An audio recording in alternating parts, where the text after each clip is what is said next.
Hello fellow Star Wars fans, it is Star here and welcome to the channel. It's time for another Star Wars book review. This time I'm going to be looking at the young reader novel Star Wars Spark of the Resistance. This is written by Justina Ireland, who also wrote Lando's Luck. So this is part of the Journey to the Rise of Skywalker publishing. It's bridging the gap between The Last Jedi and The Rise of Skywalker. This specific story is taking place about a couple months after The Last Jedi, where we have BB-8, we have Poe, we have Rey, and we have Rose. They're on the Millennium Falcon doing supply runs. Next thing you know, they get a distress signal from this mysterious person. We're not sure if this should go help them because it could be a trap by the First Order. They get there, and yes, the First Order is involved, and this entire mission is to liberate these people from the First Order. So like I said, as a young reader novel, I automatically expect certain things. This is going to be catered more to the younger audience as far as from a writing perspective. And I do think that Justina Ireland does a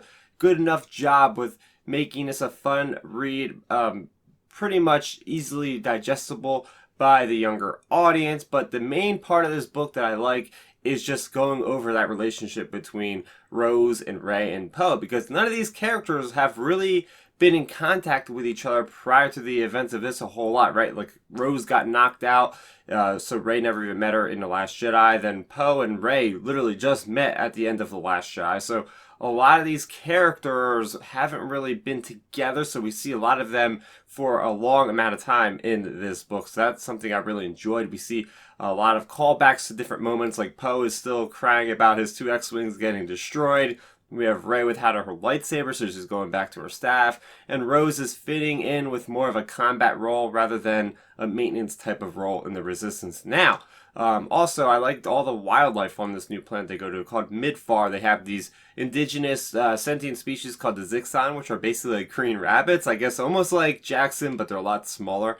We also have these big flying beasts as well, these beasts that kind of make these burrows throughout the planet. So it's really good as far as exploring these new kind of species in the Star Wars universe. And there's also a different perspective of this commander from the First Order. So throughout this book, we're getting crisscross between the Resistance and what's going on with the First Order. I did like the climax. I thought the climax had a lot of action with some flying, with some shooting, so just your typical Star Wars kind of vibe there. And also, this is all backed up by artwork by Phil Noto. So there's a couple pages in there where we have that artwork by him. If you read the Star Wars comics, you'll be familiar with his design. So pretty cool stuff there. Getting into my negatives, I will say, again, this is a young reader novel, so I can't really hit it that hard with different things. But I will say, just like, yeah, the First Order officer didn't really have that much of a personality other than being like, I'm a bad guy. Like, that's pretty much it. So that being said, I'm going to give Star Wars Spark of the Resistance a score of a 7 out of 10. I think the major take-home message here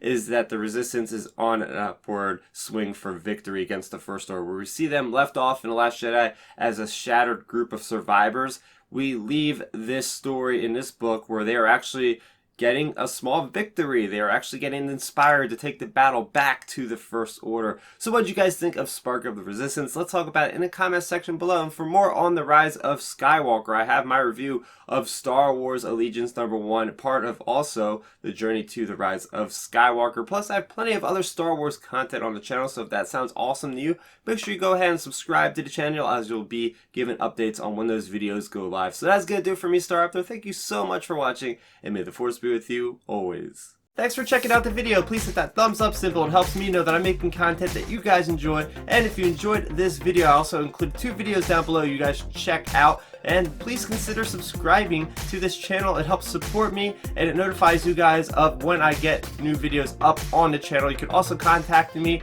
on Twitter, Facebook, and Instagram at StarRaptor.